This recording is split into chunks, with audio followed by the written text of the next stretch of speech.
We're making up one of my all-time favorite dim sums, Siomai. It's simple, easy, but nevertheless delicious. You're gonna love it, so let's get started.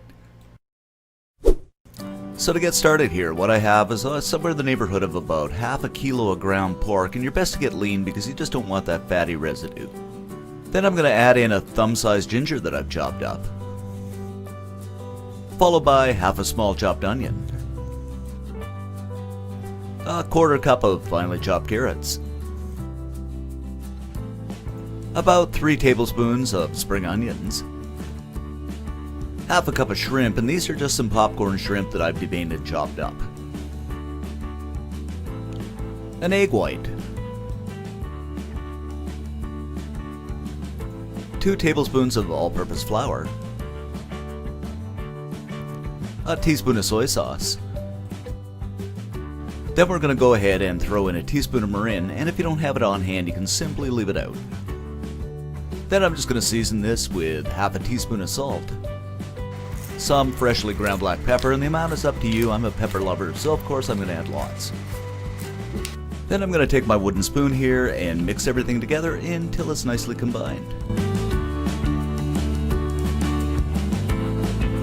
So what you're going to do now is take the wonton wrapper and place it in the palm of your hand. Scoop up, I'd say about a tablespoon of the mixture, and place it in the center of the wrapper. Then just kind of fold and tuck the outside edges in.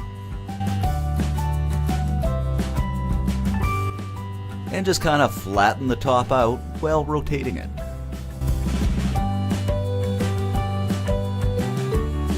This is just kind of my way of doing it. It really depends on how you want the appearance of your siomai. So I'm just going to go ahead and set this aside on a plate and repeat this process for the rest of the mixture. So once you've done that, what you might want to do is go ahead and add a few chopped carrots to the top. This is just for appearance. You could add peas, spring onions, whatever you want, just to make them real pretty.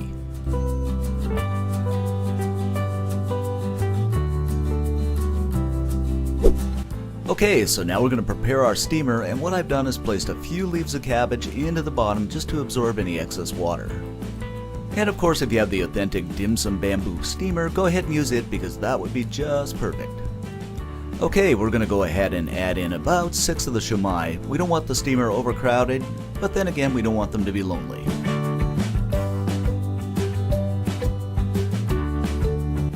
Put the top on, and what I've done is put a cloth over the top just so the water doesn't build on the top of the steamer and drip down back into the siomai, which makes kind of a mess.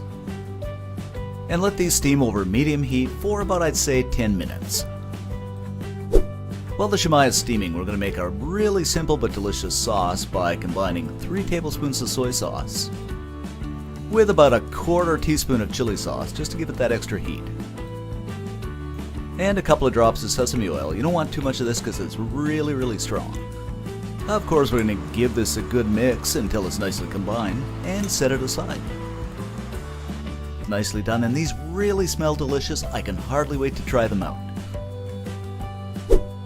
Believe me guys, the siomai combined with the simple sauce is really delicious. Once you get started, you're just not going to want to stop.